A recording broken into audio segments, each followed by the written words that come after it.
Pengeluaran tidak memenuhi permintaan semasa, membuka lembaran komersial industrinya. Amalan penternakan baik, prosedur komersial.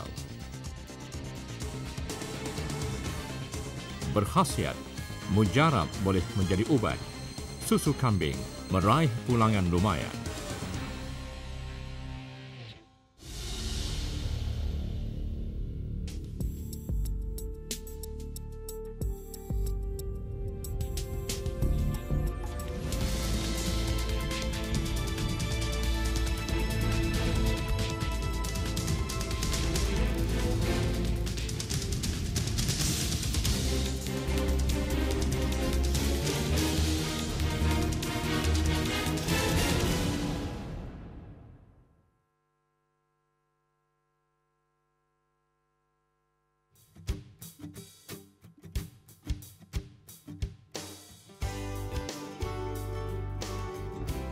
Ternakan kambing sudah lama diusahakan sebagai pendapatan sampingan masyarakat.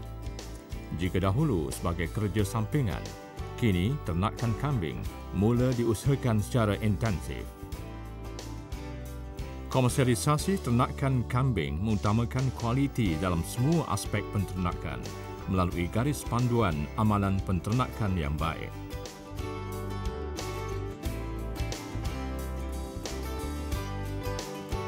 Pembinaan kandang berlantai tinggi dari tanah disyorkan kerana mempunyai sistem aliran udara yang baik.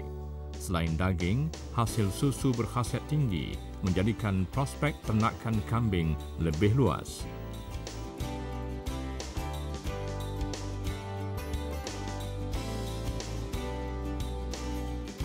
Ternakan baka tenusu boleh mendatangkan dua hasil utama, susu dan daging. Kambing tenusu digunakan untuk pengeluaran daging apabila susunya berkurangan. Sebagai langkah pembangunan industri ini, pengkhususan pemeliharaan dijalankan mengikut tujuan pengeluaran hasil, di mana bagi pengeluaran susu digunakan baka dengan efisiensi pengeluaran susu yang baik. Jika dahulu hanya 5% ternakan kambing tempatan bagi pengeluaran susu, kini penternakan kambing tenusu semakin popular disebabkan prospek keuntungan lumayan. Baka kambing tenusu mempunyai ambing susu lebih besar berbanding baka pengeluaran daging. Sebagai langkah biosecurity, pencelup kaki daripada cecair kimia disediakan di pintu masuk kandang bagi mengawal penularan penyakit. Bahan kimia pencelup kaki ditukar ganti setiap minggu. Cecair kimia sama ada iodophos, quaternary ammonium compound atau klorin digunakan sebagai pencelup kaki.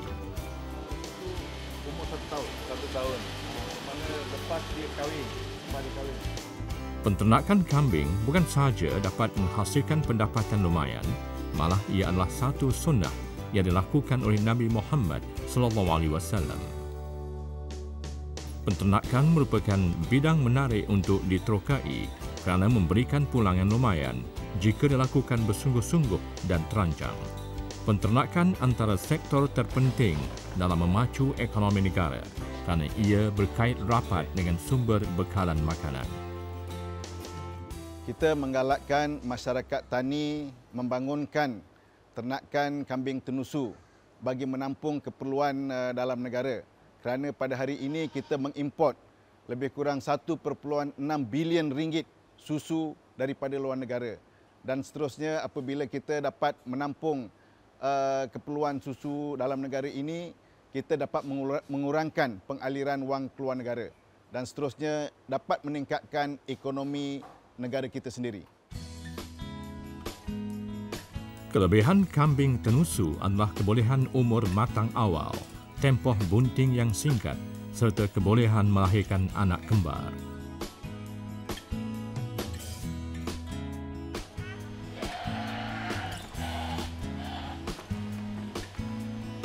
Mengikut perkiraan KASA tempoh kebuntingan kambing secara purata selama 151 hari. Ketika awal kelahiran, penting untuk dipastikan tiada selaput pada mulut dan hidung anak kambing yang menyukarkan ia bernafas.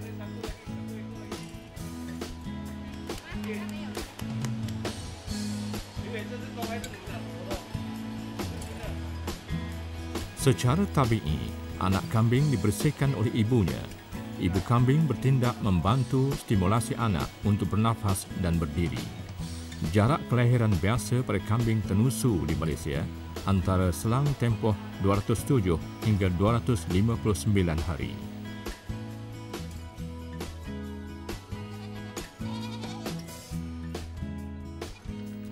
Industri kambing tenusu bermula di mana baka kambing yang mengeluarkan susu dengan baik diimport untuk disilang biak dengan baka tempatan. Hasilnya kini, kita mempunyai baka kambing tenusu cepat membesar, tahan cuaca serta banyak mengeluarkan susu berkualiti.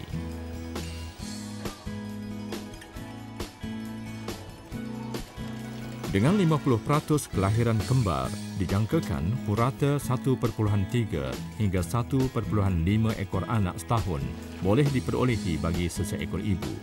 Sekarang ini, pembiakan menggunakan induk jantan disyorkan kerana pembiakan permanian beradas belum digunakan secara meluas.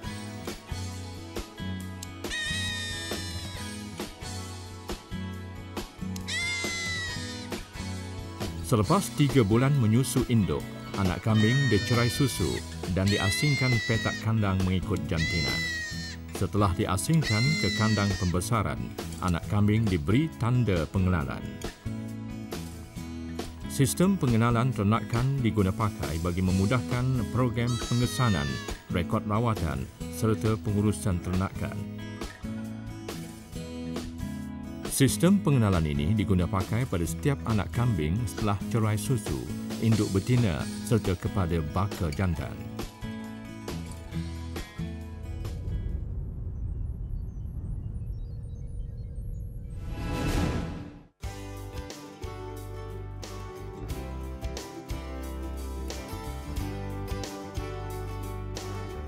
Rumput kering kelihatannya amat tidak efisien diberikan kepada ternakan. Namun rumput kering ini bukanlah rumput biasa. Ia diimport khusus dari Taiwan sebagai sumber makanan yang baik bagi ternakan kambing tenusu.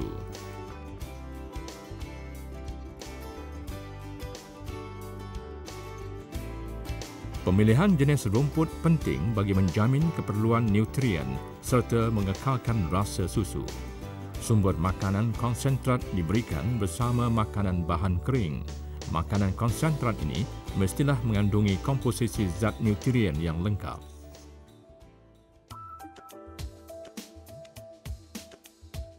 Pemberian makanan selain untuk pembesaran, pembiakan serta kesihatan, ia juga penentu untung rugi sesebuah projek ternakan. Tujuan kita ambil darah ni adalah untuk screening penyakit yang berbahaya untuk pembiakan seperti brucella atau penyakit yang melibatkan zoonotik seperti CLA dan tuberculosis. Jadi Dr. Siti, setahun berapa kali perlu ambil darah? Dia bergantung. Macam ladang ni, kita dah pernah screen sebelum ni, dia free daripada penyakit yang saya sebutkan tadi. 1 kali atau 2 kali setahun atau setiap kali kita nak breed, memadai untuk kita screen sekali. Macam mana saya tahu kambing saya umur berapa? Umur kambing kita boleh anggarkan berdasarkan gigi kekal yang ada. Sebagai contoh, sepasang gigi menunjukkan 1 tahun. Contoh kambing ni, dia ada sepasang, 2 pasang dan 3 pasang gigi kekal. So saya boleh anggarkan kat sini umur dia antara 3 hingga 4 tahun. Melihat kepada mucous membrane mata ni, kita boleh jangkakan taraf kesihatan sama ada kambing ni mempunyai bebanan cacing yang tinggi. Kalau kita lihat di sini, warna mucous membrane ni adalah kemerahan yang menunjukkan taraf kesihatan kambing ini adalah sihat atau tidak mempunyai bebanan cacing yang terlalu tinggi. Istimewaan yang diperolehi apabila mencempuri industri kambing tenusu adalah penghasilan pendapatan hari-hari, iaitu emas putih, produk tenusu, emas merah daripada daging dan emas hitam daripada tinja yang diproses. Pendapatan ini adalah pendapatan harian kepada penternak. Jabatan telah menggariskan amalan penternakan ladang untuk kambing tenusu yang baik, supaya menghasilkan pendapatan tenusu yang optimum.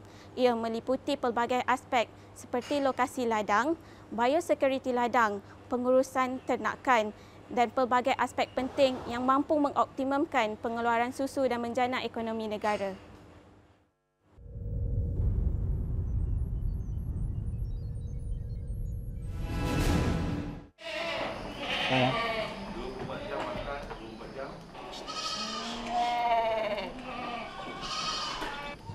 Melalui penelitian model kejayaan projek ternakan kambing tenusu, dapat digariskan amalan penjagaan ternakan di ladang meliputi 4 perkara utama. Membina kandang sesuai, menyediakan makanan berkualiti, memenuhi keperluan ternakan, pengaturan pembiakan, serta menjaga dan memantau kesihatan kambing dari penularan penyakit. Apabila kesemua amalan ternakan di ladang dijalankan dengan lancar dan baik, memberi gambaran ternakan mampu menghasilkan pengeluaran susu yang optimum. Pembersihan pipeline mesin pemerah menggunakan air panas, bahan beralkali dan bahan berasid. Bilasan air panas bertujuan menanggalkan kesan lemak susu. Alkali membantu memecahkan molekul lemak dan bilasan secair berasid menetralkan kesan alkali yang digunakan. Selesai perahan susu, pipeline dibersihkan. Sebelum perahan berikutnya, pipeline dibilas dengan air serta bahan sanitizer yang dibenarkan.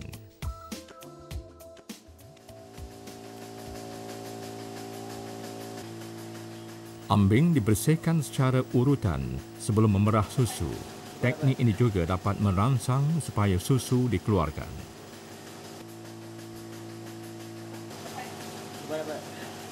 Komposisi susu sangat mudah menjadi media pertumbuhan mikrobia hingga boleh menyebabkan penyakit berbahaya jika pengendalian pengeluarannya tidak ditangani dengan baik. Ujian dikenali California Mastitis Test dilakukan dengan memerah sedikit susu secara manual bagi menguji kualiti susu serta mengelakkan susu tercemar dari bercampur. Di waktu ini juga, pekerja terlatih memerhatikan tanda klinikal jika terdapat keradangan pada ambing susu. Di tempat pemerahan, ternakan dilatih beratur di kawasan restrainer yang dikhaskan menunggu untuk mengeluarkan hasil kepada penternaknya. Bunyi mesin turut merangsang susu untuk dikeluarkan. Pemerahan secara otomasi biasanya menggunakan peralatan mesin vacuum dan pulsator dengan sistem two milking, iaitu pemerahan pada kedua ambing susu dalam satu masa. Teknologi diaplikasikan di sini berasaskan teknologi dari Taiwan yang disesuaikan dengan negara ini. Pemerahan melalui sistem ini mampu meningkatkan pengeluaran harian antara 25 hingga 35% dalam masa pemerahan yang cukup antara 7 hingga 8 jam. Kajian meningkatkan pengeluaran susu merekodkan faktor pemberian makanan suplementasi konsentrat yang mengandungi sumber energi, protein serta mineral boleh menghasilkan nutrien yang cukup kepada kambing untuk pembentukan air susu.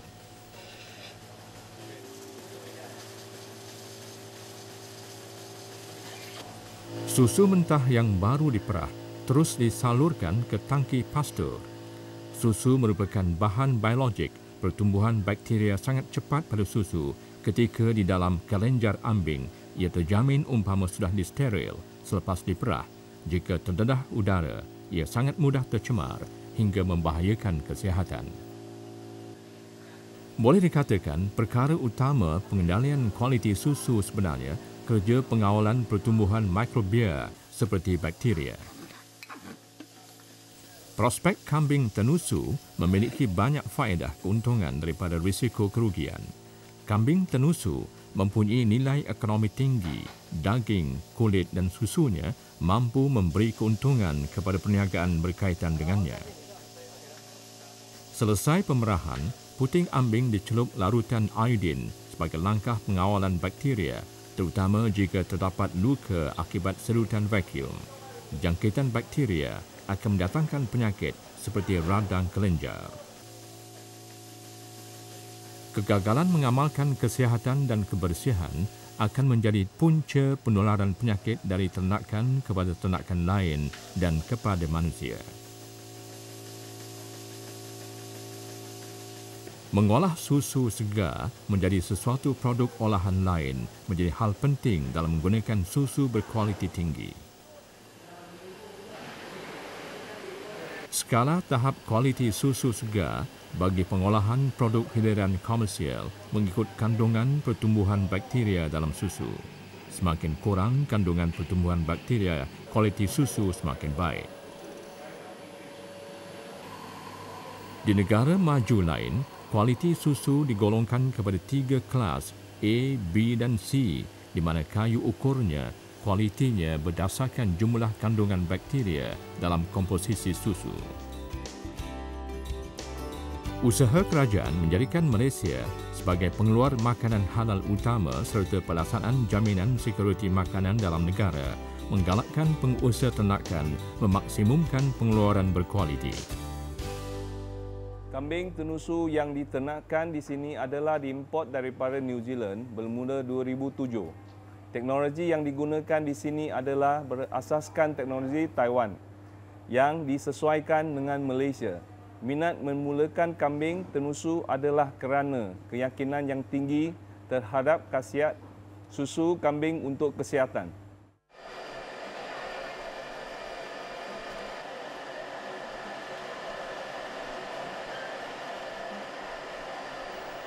Industri tenusu di Malaysia berkembang sejak tahun 70-an, namun ia masih tidak dapat memenuhi keperluan susu negara.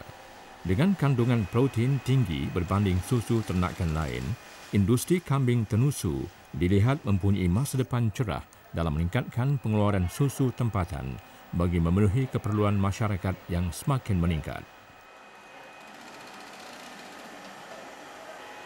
Dengan kepakaran teknologi tinggi, produk susu segar kita kini standing dengan produk negara maju yang lain.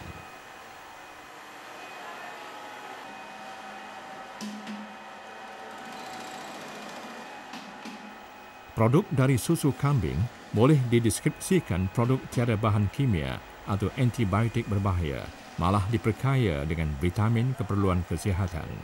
Faktor khasiat tinggi berbanding susu ternakan lain tidak mustahil suatu masa pelbagai produk tenusu lain seperti butter, keju atau yogurt dihasilkan dengan susu kambing dan berjaya menembusi pasaran utama dunia. Melalui pengurusan berkualiti bermula di peringkat ternakan, memberi jaminan kepada pengguna bahawa produk susu kambing tempatan berkualiti dan selamat untuk digunakan. Industri tenusu dijangka lebih pesat apabila penternakan kambing tenusu dikomersilkan dengan pengeluaran lebih tinggi.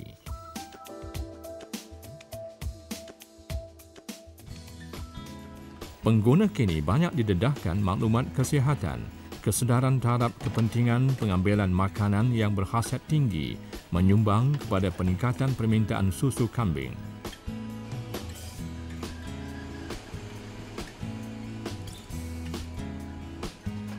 Susu kambing berkhasiat mengubati beberapa penyakit melibatkan organ dalaman. Kandungan gizinya meningkatkan daya tahan tubuh pesakit, mencegah perkembangan bakteria dan melindungi organ dalaman lain. 1 minggu saya 2 botol itu ejen antal susu kambing untuk tulang bagus dan kesihatan.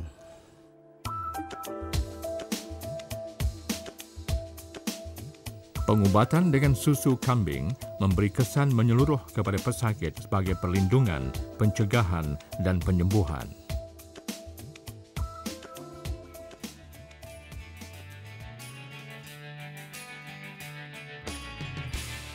Susu kambing juga mujarab bagi merawat demam kuning, penyakit yang sering dihadapi kanak-kanak kerana kekurangan darah merah. Susu kambing hampir menyamai makanan berkhasiat yang sempurna, kalsium dan vitaminnya tinggi serta kurang laktosa berbanding susu lain. Namun, pendedahan serta promosi mengenai produknya masih terhad.